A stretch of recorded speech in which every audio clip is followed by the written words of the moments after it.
because I think it's a little bit different. By the way, Aaron, you're just holding that because you're in the middle, and I think it'll get everybody kind of evenly. I hope I don't fart.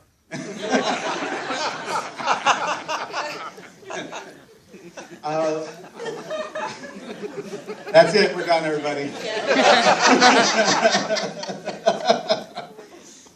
I'm taking a picture of you guys. Yay! All right. That is going on the podcast, especially if it actually happens. We're going to go down the line. I'll start it off because I'm just nice that way. We're going to talk about our own personal history. I think I'm probably the most gringoified of everybody on this panel, but stuck in Baltimore, Maryland my whole life. But we're going to start with intros. I want us to go down the line and talk about our projects that we might be working on right now, why you're here in the festival. We know Mauricio has Dos Gatos, but I want Aaron and Gigi to talk about what we're about to see after the panel. And most importantly, I want each of us to tell a story from our childhood, a scary story that is uniquely Mexicano, and also I think has a family element to it, because I think that's something that is unique to Mexican horror. Is there's a big family. Family plays an important role in a lot of it.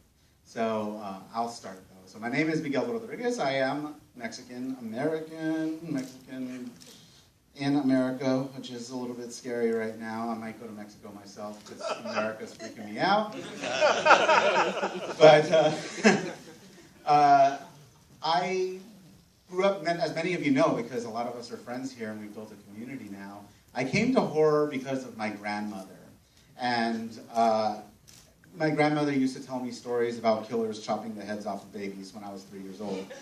While she was bouncing. That explains a lot. It does, doesn't it? Yeah, while she's bouncing me on her knee. I think the story I want to tell. My father was a Roman Catholic priest before he met my mother.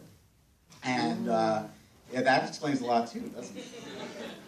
And he still worked for the diocese after he left the priesthood, and so we would travel a lot. He's a bit of a vagabond, and he would take us on these trips. And to save money, because he worked for the diocese, which meant we were poor, we would stay built in the churches and buildings owned by the diocese.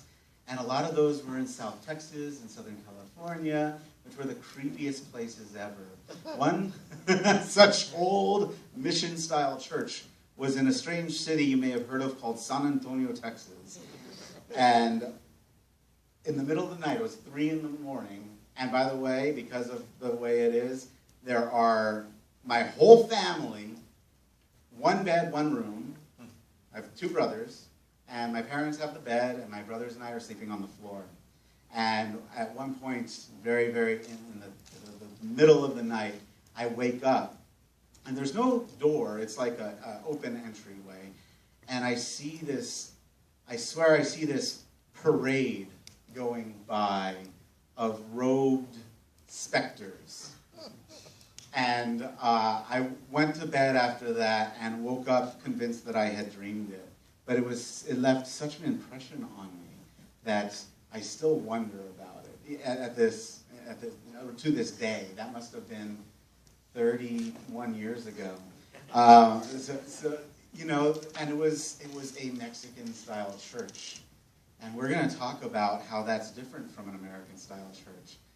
But that was a very terrifying moment for me. So, Aaron, I bet you have a good one.